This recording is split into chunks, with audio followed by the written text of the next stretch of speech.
नाज़रीन मसूद भरगड़ी भैसा सलाम उस्ताद जो अनवान तहत शानदार तकरीब थी गुजरी जंहिंमें रिटायर्ड उस्तादनि खे टोपियूं ऐं अजरकूं ओढ़ाए शील्डूं ॾिनियूं वयूं। इन हवाले सां ॾिसूं था गुलाम कादिर वसीर जी ही रिपोर्ट। सलाम उस्ताद जे उनवान तहत बीट मसूरी जे उस्तादनि पारां रिटायर उस्तादनि जे मान में हिते आजाणो न वियो आहे। अचो त मैरान टीवी पारां उन्हनि सां ॻाल्हि ॿोल करियूं त उन्हनि जे बारे में छा चवणु आहे।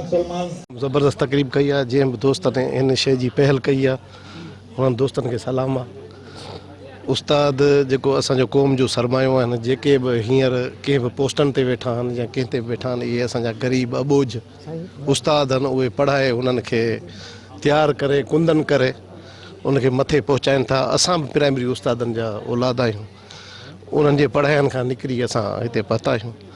इंशा अल्लाह ताला अलाह साईं हिननि खे हिमत ॾिनो ॿियनि असांजे उस्तादनि खे त इन्हनि वांगुरु निचोड़े ऐं पंहिंजे बचनि खे तयारु करे हिन मैदान ते असांजी सिंध धरती जे लाइ ख़िदमत कंदा। ही हिकिड़ो तमामु प्यारो ऐं इवेंट जेको आहे, छो त असां काफ़ी वक़्त खां पोइ उस्ताद खे उहो मान जेका मिलणु खपे शान जे हवाले सां, हीअ हिकिड़ी वाक़ई मुनफ़रद आहे। ऐं यकीन पुछो त हिते अचण सां पंहिंजी हिकिड़ी सादत था करियूं जो अहिड़ा उस्ताद जिन पंहिंजो रतो सत ॾेई पंहिंजी हिकिड़ी ज़िंदगी पंहिंजे क़ौम जे बचनि लाइ जेके अर्पे छॾी, उन्हनि खे भेटा ॾियण लाइ अॼु असां हिते आहियूं। यकीन पुछो त मुंहिंजे लाइ हिकिड़ी अनोखो ऐं वॾो हिकिड़ो एज़ाज़ आहे।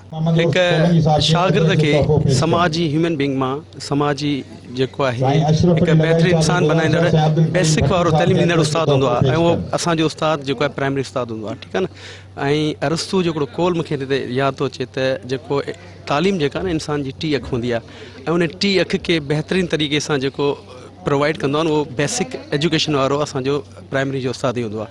ऐं हिकिड़ी बहितरीनु जूनियर टीचर्स आहिनि, उहे सीनियर्स खे हिकिड़ो माना उनजे जॉब कंप्लीटेशन ते जेको आहे उन्हनि खे ख़राज तहसीन वञनि ऐं अहिड़ी क़िस्म जूं एक्टिविटियूं हुजणु घुरिजनि।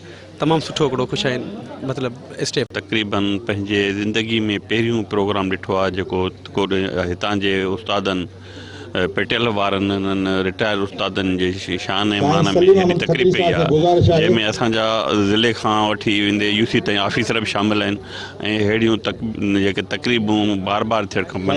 ऐं इहो उस्ताद अज़ीम पेशो आहे जंहिंजी इहे तमामु इज़त करणु असां ते फ़र्ज़ु आहे। ॾाढी ख़ुशी थींदी आहे त तइलीम हूं त पर्टिकुलरली सभई माना जेके आहिनि सो मौज़ूद ई खणंदो आहे, पर उन्हनि खे हाईलाइट कबो आहे कंदा आहिनि। इहे तमामु घणो जी जेका टीम आहे इहो ख़राज तहसीन पेश करण जे लाइक़ु आहे, पर स्पेशली तइलीम खे तमामु सुठो बहिरान टीवी खणंदी आहे अक्सर।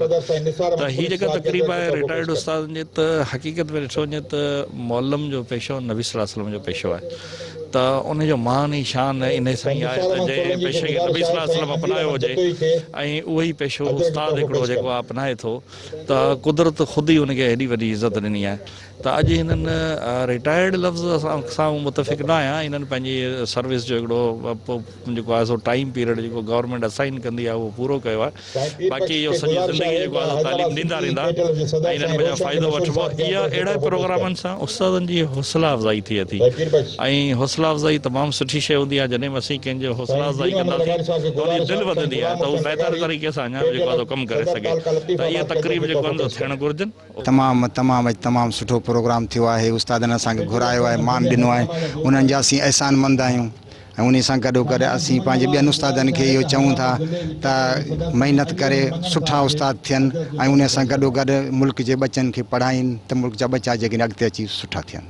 ईअं सम्झो त जुदा थी वियासीं, सोचूं था त पढ़ायूं हा जेसिताईं दम में दम हो। घणा साल तव्हां ख़िदमत कई? अल्हम्दुलिल्लाह रब्बिल आलमीन 41 साल।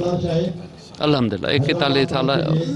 उन करीम जा करम जो अॼु साथ सलामत आहे ऐं शायदि लहूं कोन था उनजा करम आहिनि। शुक्र अल्हम्दुलिल्लाह असांखे पंहिंजे महिनत जो फल मिले पियो। अॼु संगत गॾु आहे, साथ गॾु आहे, ऐं इहो ई पैगाम ॾियूं था दोस्तनि खे त तइलीम सां दिलि लॻाए पढ़ायो। 1982 में जनवरी 82 में अपॉइंटमेंट थियुसि, उन खां पोइ जेको आहे 2020 में रिटायर थियो। 37 साल कुझु महीना मूं तइलीम खाते खे ॾिना।